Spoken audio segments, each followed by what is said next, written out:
Halo semuanya, selamat datang di bahasan materi kita kali ini. Pernah kepikiran nggak sih kalau sebuah aturan matematika yang kelihatannya kaku tuh sebenarnya bisa ganti baju dan tampil dalam 4 wujud yang beda banget? Nah, hari ini kita bakal bongkar abis satu fungsi matematika sederhana dan ngelihat gimana fungsi tunggal ini disajikan pakai 4 cara unik. Materi ini pas banget buat kalian yang lagi di kelas 8 SMP atau ya buat siapa aja sih yang mau menyegarkan ingatan lagi soal fungsi matematika dasar. Yuk, siapin fokus kalian karena ini bakal seru banget. Biar kebayang, ini nih rute perjalanan kita hari ini. Kita mulai dari kenalan sama fungsi fx sama dengan 2x, terus lanjut ke himpunan pasangan berurutan, ngeliat pola pakai tabel, main-main sama diagram panah, bikin visualisasi lewat grafik kartesius, dan ditutup dengan rangkuman dari keempat cara tadi.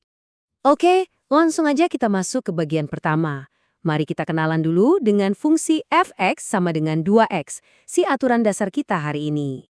Jadi, bintang utama kita di sesi ini adalah fungsi fx sama dengan 2x. Anggap aja fungsi ini tuh kayak sebuah mesin ajaib. Angka apapun yang kalian masukin ke dalamnya, yang biasanya kita sebut nilai x, pasti bakal dikali 2 sama mesin ini. Tapi biar kita nggak pusing sama angka yang jumlahnya nggak terbatas, kita batasi dulu nih inputnya. Daerah asal atau domain yang kita pakai sekarang cuma angka 1, 2, 3, dan 4 aja. Dengan semesta matematika yang mungil ini, kita jadi lebih gampang buat ngelihat cara kerja si mesin fungsi tadi.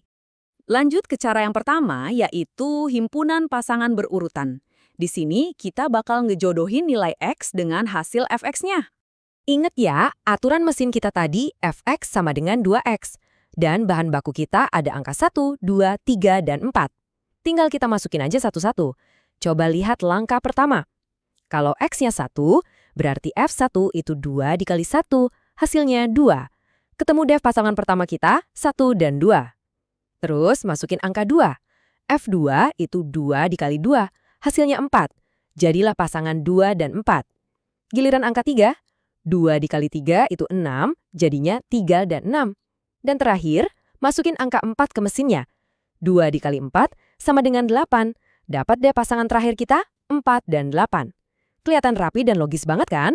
Nah, poin pentingnya tuh gini. Setelah kita dapat semua pasangan tadi, jangan dibiarin berantakan. Kita bisa kumpulin hasil perhitungannya ke dalam satu paket matematika yang rapi. Fungsi F disajikan sebagai himpunan yang isinya pasangan-pasangan tadi. Tanda kurung kurawal di awal dan akhir itu nunjukin kalau mereka semua udah sah tergabung jadi satu keluarga utuh, yang kita sebut himpunan pasangan berurutan. Masuk ke cara kedua, kita pakai tabel untuk ngelihat pola fungsinya. Yang asyik dari penggunaan tabel tuh informasi jadi kelihatan bersih dan teratur banget. Baris atas itu buat nilai X, alias domain awal kita. 1, 2, 3, dan 4.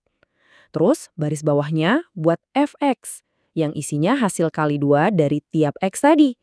Berjejer rapi banget nih, 2, 4, 6, dan 8. Kalau disusun vertikal dalam kolom-kolom kayak gini, mata kita nggak perlu kerja keras buat nyari tahu mana pasangan dari masing-masing angka. Dan jujur aja, format tabel ini dengan brilian ngebongkar satu rahasia dari fungsi kita loh. Coba deh kalian perhatiin pergerakan angka di baris bawah. Tiap nilai X di baris atas bertambah 1, apa yang terjadi di bawah? Dari angka 2 lompat ke 4, terus dari 4 ke 6, dan 6 ke 8. Ada penambahan angka 2 yang konsisten banget. Plus 2, plus 2, plus 2 terus. Jadi kalau tujuan kalian pengen cepat mendeteksi pola yang teratur dan naik bertahap, tabel ini adalah instrumen yang paling juara. Sekarang kita geser ke cara ketiga, diagram panah, di mana kita bakal ngeliat hubungan antar himpunan. Coba bayangin, fungsi itu kayak sebuah jembatan yang ngehubungin dua kelompok terpisah. Di sebelah kiri, ada himpunan A yang jadi domain input kita. 1, 2, 3, dan 4. Di sebelah kanan berdiri himpunan B sebagai daerah hasil atau range kita. 2, 4, 6, dan 8. Kunci utamanya di sini, bayangin aja ada panah-panah tak kasat mata yang meluncur lurus dari setiap angka di himpunan A pas menuju ke pasangannya di himpunan B. Angka 1 mana angka 2, angka 2 mana angka 4, dan seterusnya. Ini ngasih visualisasi yang kuat banget buat mahamin gimana nilai masukan bertransformasi jadi nilai keluaran. Tapi tunggu dulu. Ada satu aturan fundamental di matematika yang bikin diagram ini spesial banget.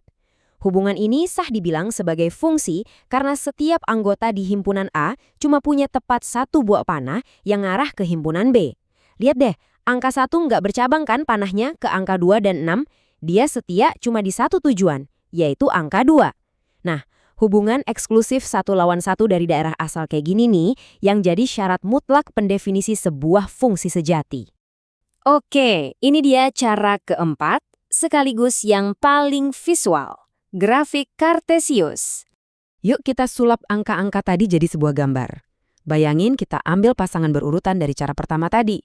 Di bidang koordinat, angka pertama itu posisi mendatar di sumbu X, dan angka kedua itu tinggi vertikalnya di sumbu Y atau Fx. Pas kita plot titik-titik koordinat ini, hasilnya tuh menakjubkan banget. Titik-titiknya nggak acak-acakan loh. Kalau kalian tarik garis buat ngehubungin semua titik itu, kalian bakal dapat satu garis lurus sempurna yang terus nanjak ke kanan atas. Fakta visual bahwa titik-titik ini ngebentuk garis lurus adalah bukti kuat kalau Fx sama dengan 2x itu masuk kategori fungsi linier. Visualisasi ini benar-benar ngasih perspektif baru kan? Nah, kita sampai di rangkuman 4 cara. Benar-benar satu fungsi, tapi punya banyak wajah. Ini dia kesimpulan dari obrolan kita hari ini. Ingat ya, dari satu aturan simpel Fx sama dengan 2x, kita bisa nyajiin 4 wajah beda yang nyeritain narasi matematika yang sama persis. Pertama, kita udah lihat daftar pasangan berurutan yang to the point. Kedua, kita pakai tabel buat ngebongkar pola plus 2 dengan gampang. Ketiga, diagram panah ngasih lihat aturan eksklusif di mana satu anggota A ngeluarin tepat satu panah ke B. Dan keempat, grafik Kartesius ngerubah data jadi titik-titik yang ngebentuk garis lurus yang cantik. 4 strategi beda buat satu kebenaran fungsi. Dari semua yang udah kita bahas barusan, ada satu pertanyaan nih buat kalian. Dari 4 cara tadi, mana sih yang paling klik dan paling gampang dicerna sama otak unik kalian? Apa kalian tipe analis yang suka keteraturan pola di tabel? Atau kalian tipe visual yang lebih seneng ngelihat garis lurus di grafik Kartesius? Pokoknya ingat ya, di dunia matematika itu nggak ada satu cara belajar yang mutlak paling benar. Matematika ngasih kita kebebasan buat milih sudut pandang mana yang paling mencerahkan. Teruslah eksplorasi dan jangan pernah takut main-main sama angka. Makasih banget udah fokus dan belajar bareng di sesi pemaparan ini. Semoga bermanfaat dan sampai jumpa di bahasan seru berikutnya.